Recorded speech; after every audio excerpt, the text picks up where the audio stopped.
Mas maganda yung ganito. Pero ang daming tao. Ang daming taong lumalabasan. Ay, oo nga pala. Nagpunta sila ng... Wala palang trabaho ngayon. Nagpunta pala sila ng palengke or saan sila nagpupunta. May mga bit-bit man.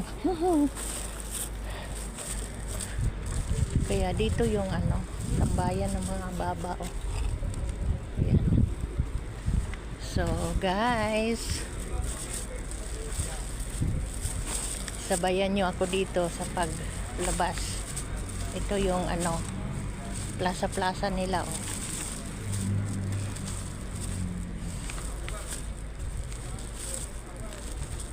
Kumusta kayo, guys? Oh, tabi.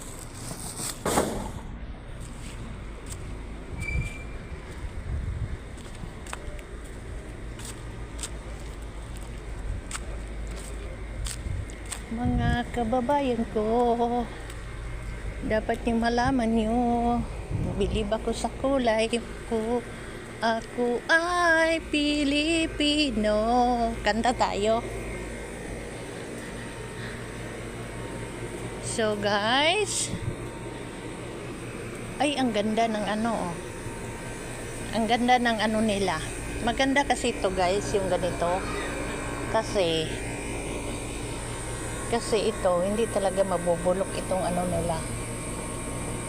Ganito din yung nabili ng amo ko dati sa United Arabs.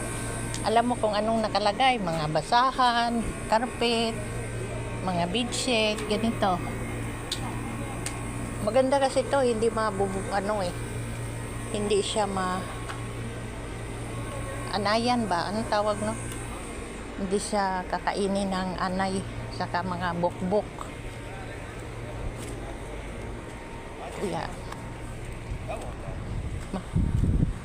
Kaya yun, guys, yung mga tao dyan, wala akong pakialam dyan sa mga tao na yan, basta ako ay lalakad. Magsasalita mag-isa. Binibidyohan ko sila. Ayan. Dito, nakaparking na sila, guys. Ito na yung update sa kalsada. Wala na yung mga harang-harang. Ayan. Nakapark na yung mga kotse nila, oh. Bakit sila ganyan magpark? Tapingig. Hindi yung ba? Ganon talaga ba yun? Ikot natin yung camera sa ulap.